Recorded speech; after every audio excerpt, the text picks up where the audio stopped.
The massive ship appeared on a quiet Tuesday morning, casting a shadow over half of Nevada. Its dark hull blocked out the sun like an artificial eclipse, bringing an eerie twilight to the desert below. The world held its breath as the vessel, nearly 3 miles long, hung motionless in the sky. Hours earlier, the aliens had announced themselves on every electronic device on Earth. They called themselves the Watchers, and they came bearing a gift. The message was simple. They had chosen Earth to receive their blessing. Tom Martinez stood in the crowded control room at Area 51, his coffee gone cold in his hands. As the lead engineer for unusual aircraft, he thought he had seen everything. He was wrong.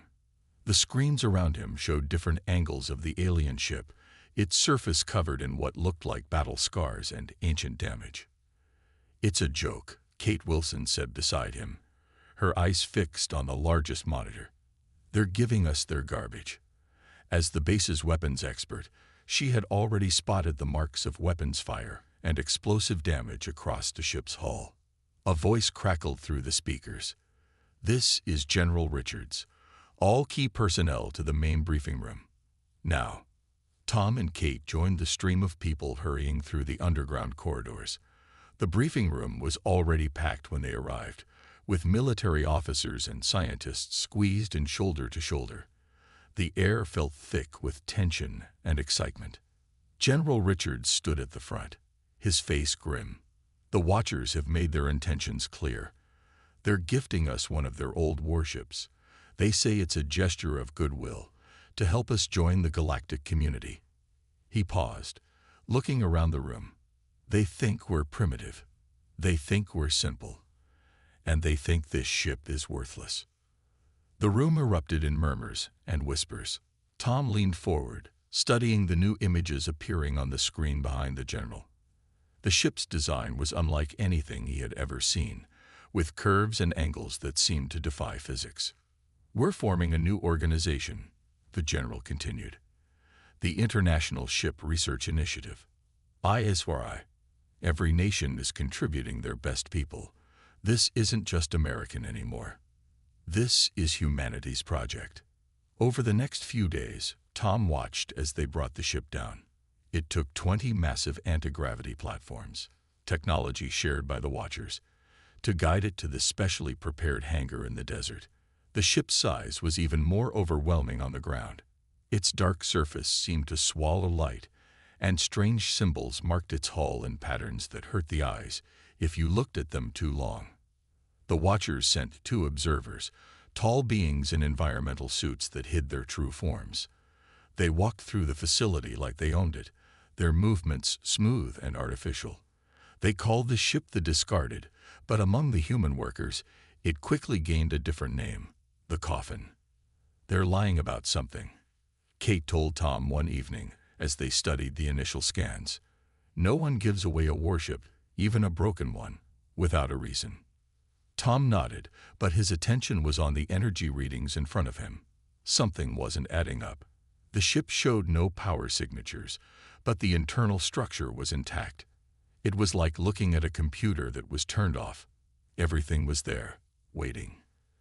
The first teams to enter the ship reported vast, empty corridors and dead control panels.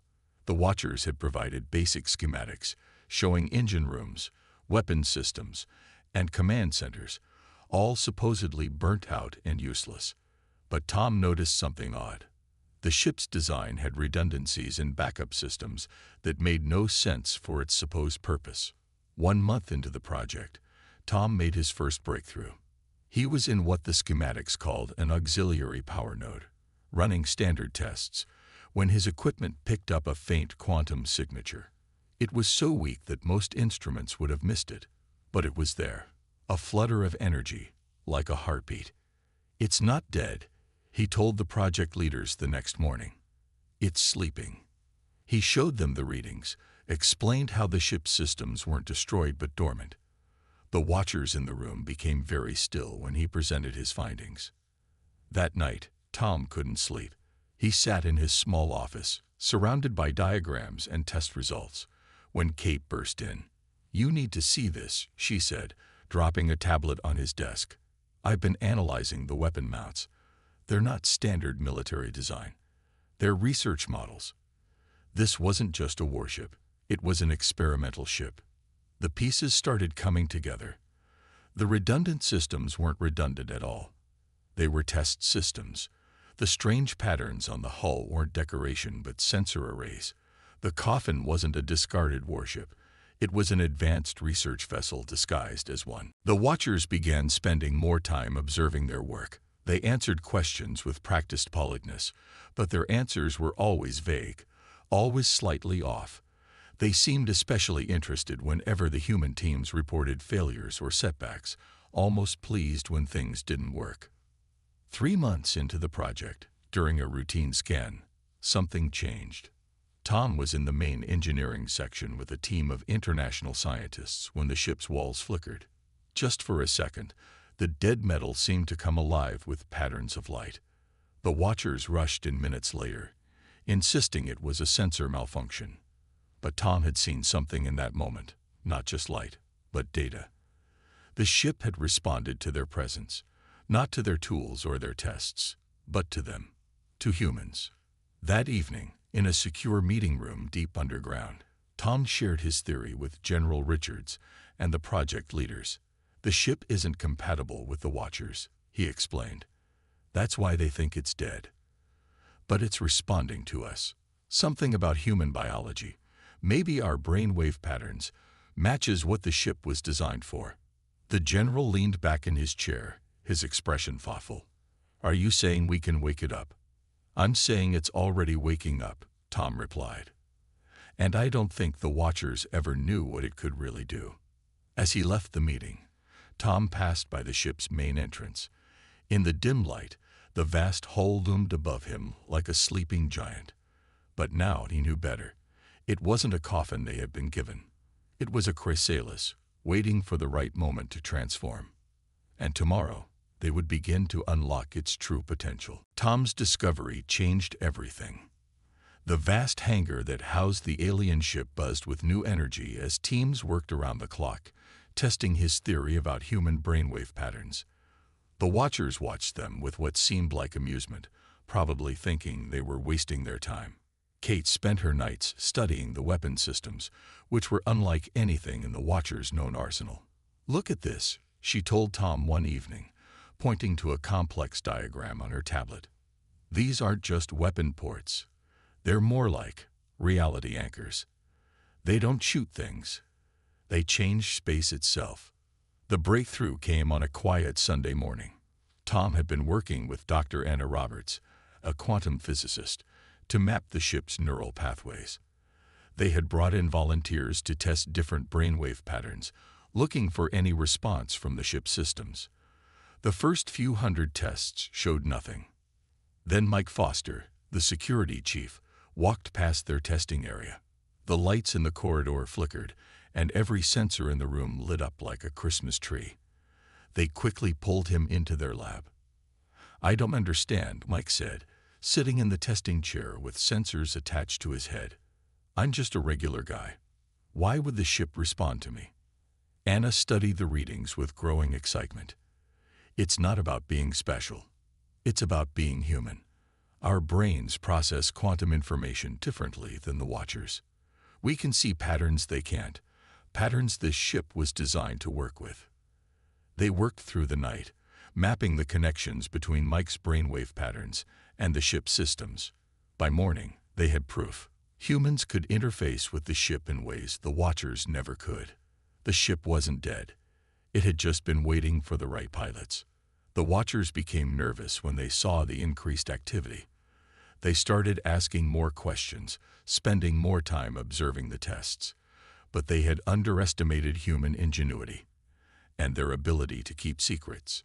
While the official teams ran obvious tests that showed little progress, a secret group worked in sealed chambers deep within the ship. They made breakthrough after breakthrough. The ship's quantum core wasn't just an engine.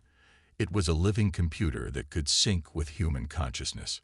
It's like the ship was made for us, Tom explained to General Richards during a secure briefing. Every system, every circuit, it's all designed to work with human thought patterns. The Watchers couldn't use it because their minds work differently. They see reality in straight lines. We see it in waves and possibilities. Kate's weapons research revealed even more surprises. The ship's defensive systems weren't broken. They were dormant, waiting for minds that could grasp their true purpose. These aren't just shields, she explained, pointing to complex holographic displays. They're reality bubbles. They don't stop attacks. They'd prevent them from ever happening by shifting probability itself.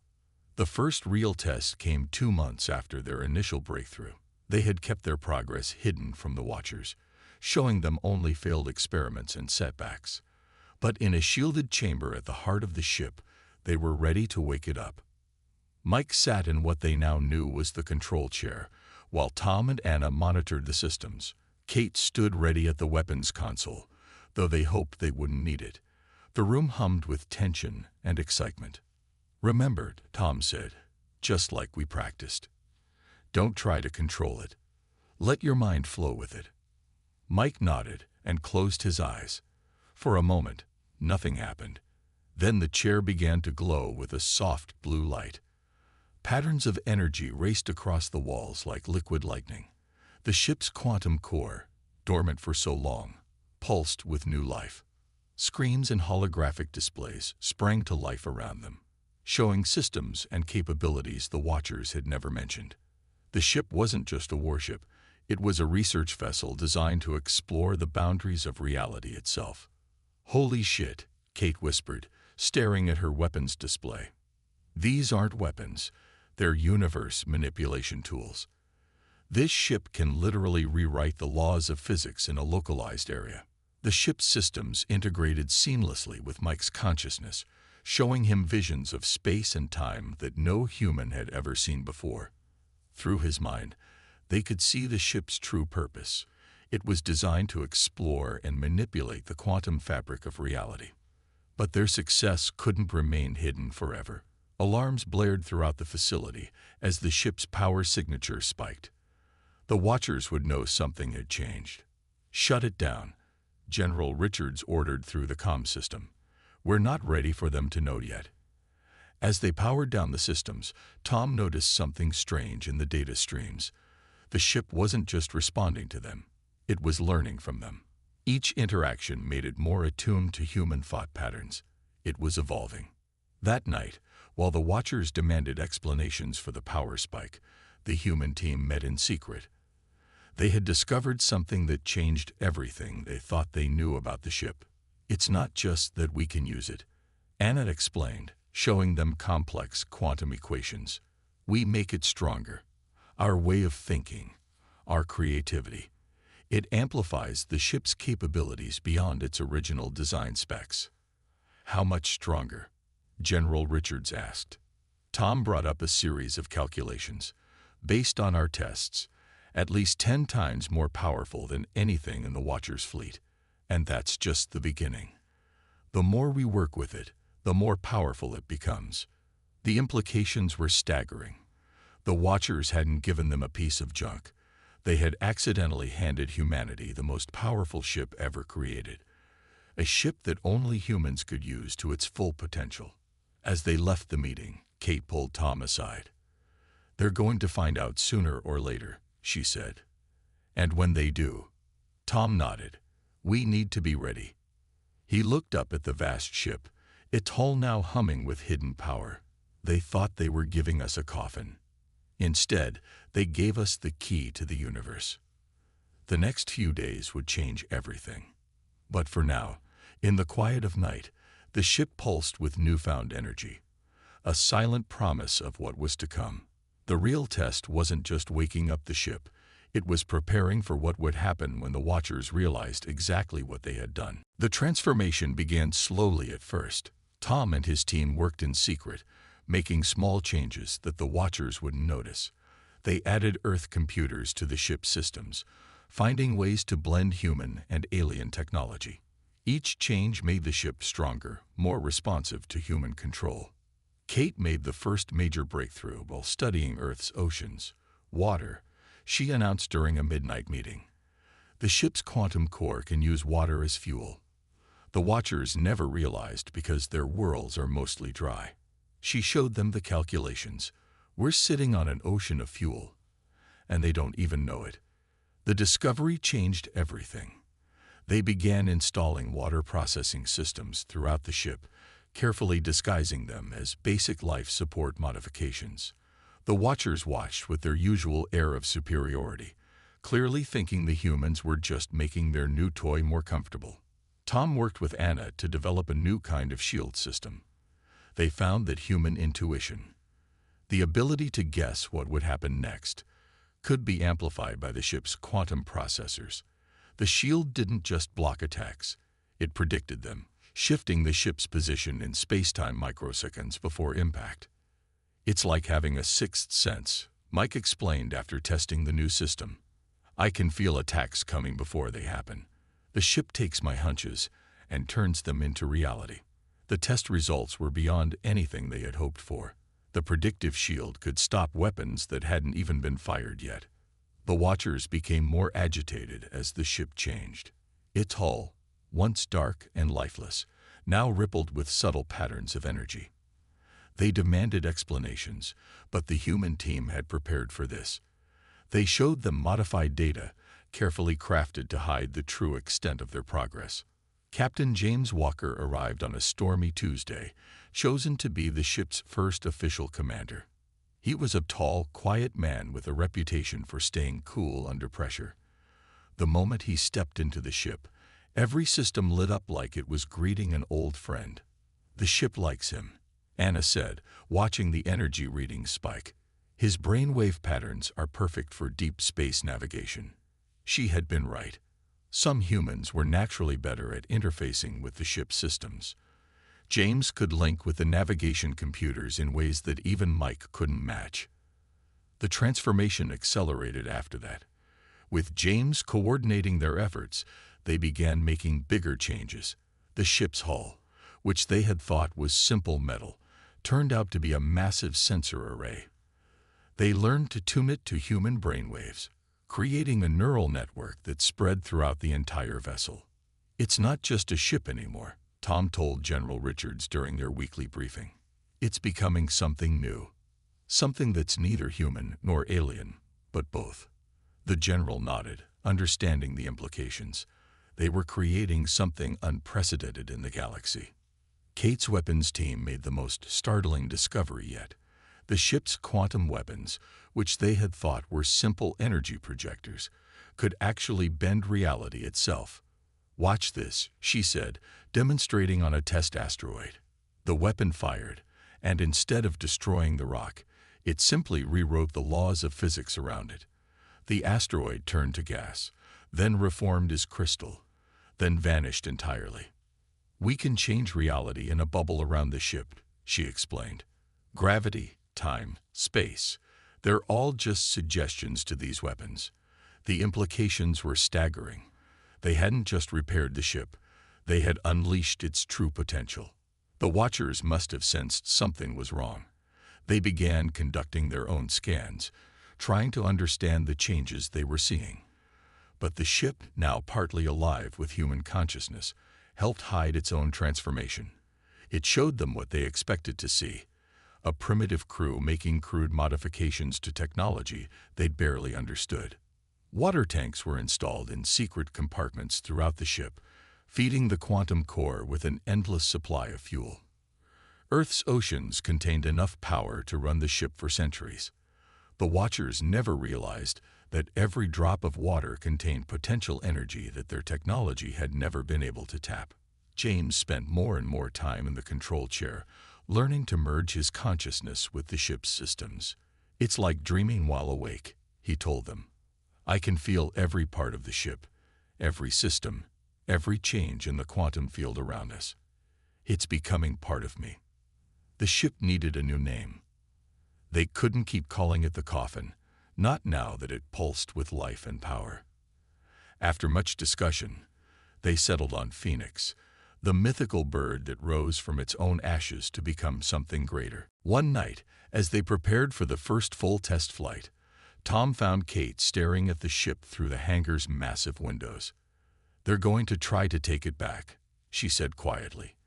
"When they realize what we've done, they'll want their gift back." Tom nodded. They had all known this day would come. "Let them try," he said. "The Phoenix isn't their ship anymore. It never really was. It was waiting for us all along." The next morning, they began final preparations for the test flight. The Phoenix's hull gleamed with hidden power, its surface shifting with patterns of light that looked almost alive. The water processing systems hummed quietly, converting Earth's most common resource into unimaginable power. James sat in the control chair, his mind merging with the ship's consciousness. Mike monitored the defense systems, ready for anything. Kate stood at her weapons station, though the weapons were now so advanced that calling them weapons seemed almost primitive. The Watchers watched from their observation post, still unaware of the true magnitude of what humanity had achieved. They thought they were about to watch a simple test flight. Instead, they were about to witness the birth of something unprecedented in the galaxy. A ship that combined the best of human and alien technology, powered by Earth's oceans and guided by human consciousness. As the final checks were completed, Tom looked around at his team. They had done the impossible. They had taken a gift meant to humiliate them and turned it into humanity's greatest achievement. The Phoenix wasn't just a ship anymore. It was humanity's key to the stars and a message to the galaxy. Never underestimate human ingenuity. The Watchers showed their true colors on the day of the test flight. As the Phoenix prepared to launch, 3 massive warships appeared in Earth's orbit. Their message was simple and cold. "The experiment is over. Surrender the vessel." In the control room, James sat calmly in his chair while alarms blared around them. Through his neural link with the ship, he could feel the enemy vessels positioning themselves for attack. The Phoenix's quantum sensors mapped their every move, predicting their likely strategies. "They never meant for us to keep it," Kate said, her hands moving across the weapons console. "We were just their lab rats. They wanted to see if we could fix their broken toy." The anger in her voice matched the mood of everyone in the room. Tom worked quickly at his station, activating all the systems they had kept hidden from the Watchers. "They're in for a surprise," he said grimly. "They have no idea what this ship can really do now." General Richards's voice came through the comm system. "The Watchers just told us everything. They're at war with something they call the Swarm. They wanted us to repair this ship so they could use it as a weapon. They thought we were too primitive to unlock its real potential." The enemy ships launched their first attack. Beams of pure energy lanced down from orbit, aimed at the facility's defense shields. But James had sensed the attack coming. Before the beams could hit, the Phoenix's predictive shield system activated. Reality itself seemed to bend around the facility, and the energy weapons struck empty air. "Launch now," General Richards ordered. "Show them what humanity can do." The Phoenix rose from its hangar, water-powered quantum engines humming with power that the Watchers had never imagined possible. The ship's hull rippled with patterns of light, its neural network fully alive with human consciousness. James guided it upward, his mind merged with the ship's systems, feeling every particle of air as they rose through the atmosphere. The Watcher ships opened fire with everything they had. Energy beams, plasma torpedoes, and gravity weapons streaked through space. But the Phoenix danced between them, its human pilot's intuition combined with quantum predictions, making it nearly impossible to hit. "They're trying to hack our systems," Tom reported, watching streams of alien code attack their computers. But the Phoenix's hybrid human-alien technology rejected the intrusion. The ship's quantum processors, now trained to think more like a human brain, treated the hack attempts like a virus and eliminated them. Kate's time had come. "Targeting their lid ship," she announced, using reality distortion weapons. The Phoenix's main weapon powered up, drawing energy from its water tanks. But instead of firing a normal energy beam, it fired a stream of altered space-time. The lead Watcher ship found itself suddenly occupying the same space as its own weapons fire. Physics protested, and reality itself seemed to hiccup. The massive vessel crumpled like paper, its hull twisting into impossible shapes before breaking apart. The remaining two ships spread out, trying to flank the Phoenix. But James had already anticipated their move. He thought about being behind them, and the ship's quantum drive responded. Space folded, and suddenly the Phoenix was behind its attackers, weapons ready. "They're broadcasting a message," Anna reported from her science station. They're calling us thieves and savages. They say we stole their technology and corrupted it." Tom laughed without humor. "We didn't steal anything. We just understood it better than they did." He looked at his readings. The ship's neural network is reaching peak efficiency. It's learning from this battle, getting stronger with every move. The second Watcher ship tried to retreat, but Kate was ready. She fired the reality distortion weapon again, this time creating a bubble of altered space around the enemy vessel. Inside that bubble, time moved 1,000 times slower than normal. The ship was effectively frozen, its crew trapped in a moment of time. The last Watcher ship launched what looked like missiles, but they were unlike anything Earth had seen before. As they approached, they split into thousands of smaller projectiles, each one capable of destroying a normal vessel. But the Phoenix was far from normal. Its predictive shields created a web of altered probability around the ship. The missiles found themselves flying through space where the Phoenix had a 0% chance of being. They passed harmlessly through empty air, their targeting systems confused by quantum uncertainty. James counterattacked, using the ship's water-powered engines in a way the Watchers had never imagined possible. The Phoenix generated a field of pure quantum energy, using Earth's most common molecule as a source of unimaginable power. The enemy ship's shields, designed to stop normal weapons, were useless against this new form of attack. The battle was over in minutes. 2 Watcher ships were destroyed, one trapped in a time bubble, and humanity had just announced itself as a major power in the galaxy. But they all knew this was just the beginning. "More ships are coming," Anna reported, watching her long-range sensors. "They're calling for reinforcements." And she paused, checking her readings. "They're talking about something called the swarm, saying we've ruined everything by not playing our part." General Richards's voice was steady when he responded. "So that was their plan. Give us a broken ship, wait for us to fix it, then take it back and use us as cannon fodder against their real enemy." He was quiet for a moment. Well, their plan just backfired. The Phoenix isn't their weapon anymore. It's humanity's shield. Through his neural link, James could feel the ship's systems integrating everything they had learned from the battle. The quantum processors were adapting, evolving, becoming even more attuned to human thought patterns. The Phoenix wasn't just a warship anymore. It was becoming something entirely new.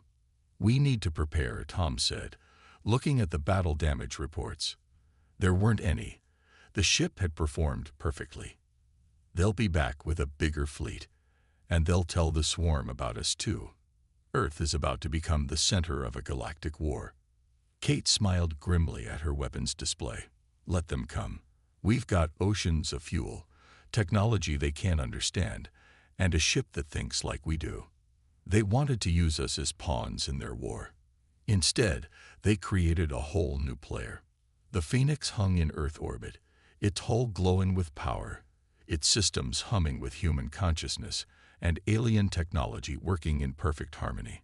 The Watchers had given humanity a floating coffin, thinking they could use humans as tools in their war.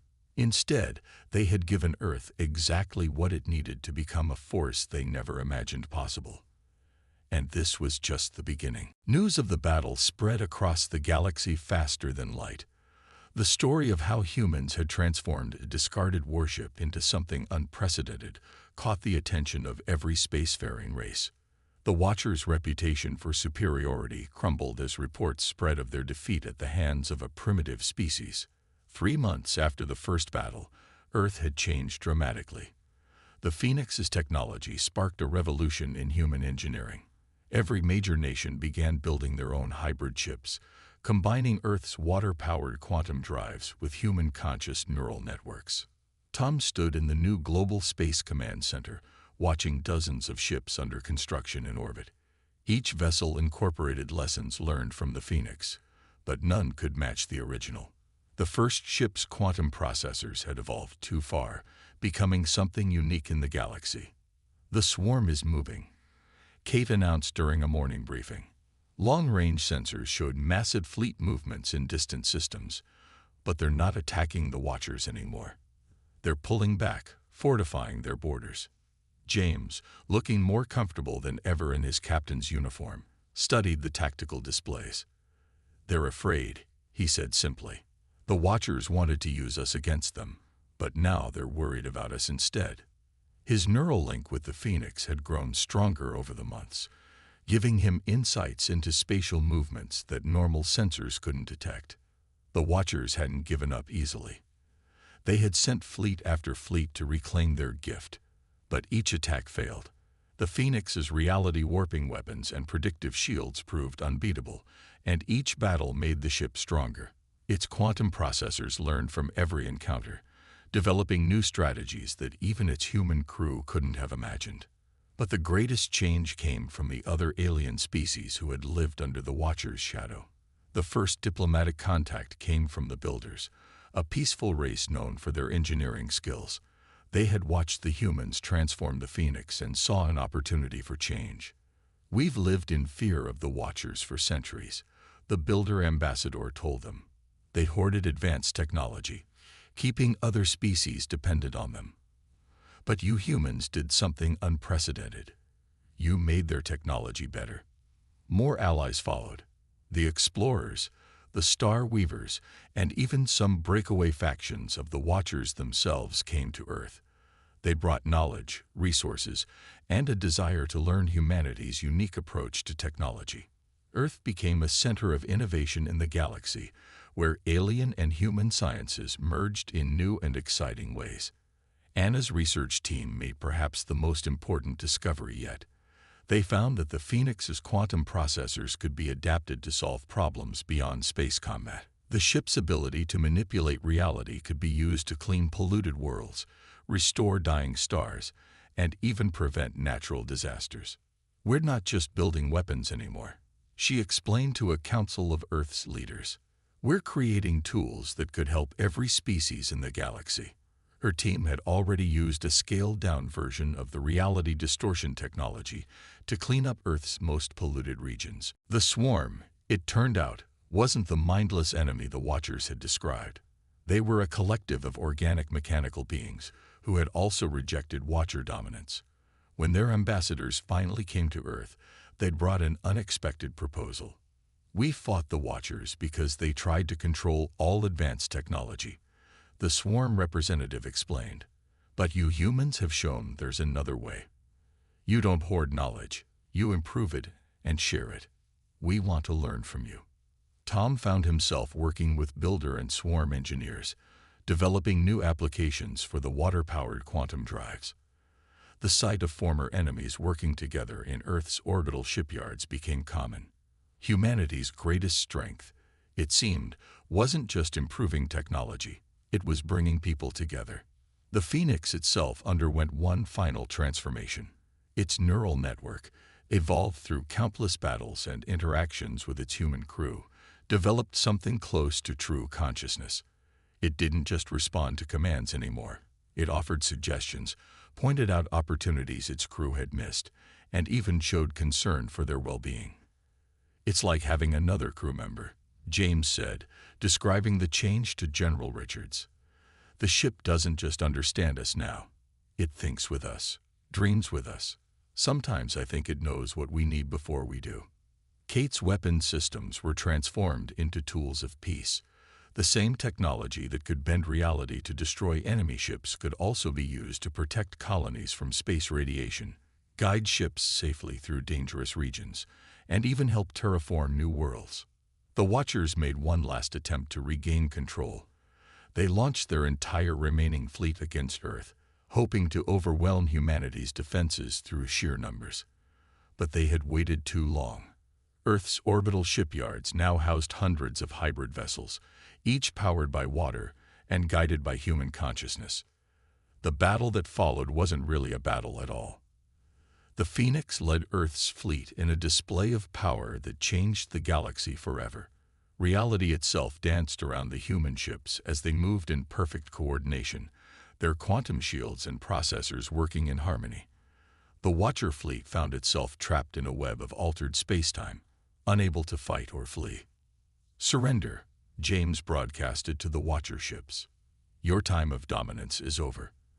The galaxy doesn't need masters, it needs partners." The Watchers, faced with technology they could no longer comprehend, had no choice but to accept. In the years that followed, humanity expanded throughout the stars. But they didn't conquer or control. They collaborated. Every world they visited, every species they met, added something new to their understanding of the universe. The Phoenix, once meant to be humanity's coffin, had instead become a symbol of transformation and hope. Tom often found himself standing in the Phoenix's observation deck, watching Earth's lights shine below.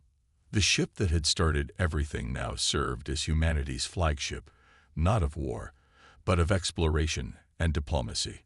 Its hull still rippled with patterns of light, but they seemed softer now, more inviting.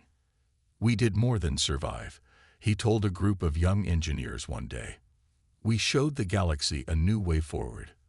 The Watchers thought they were giving us a coffin, but they really gave us a key to unlock humanity's greatest gift, our ability to take something broken and make it into something beautiful. The Phoenix hummed quietly around them, its consciousness touching their minds with gentle approval. Above them, the stars beckoned, no longer distant and threatening, but full of possibility.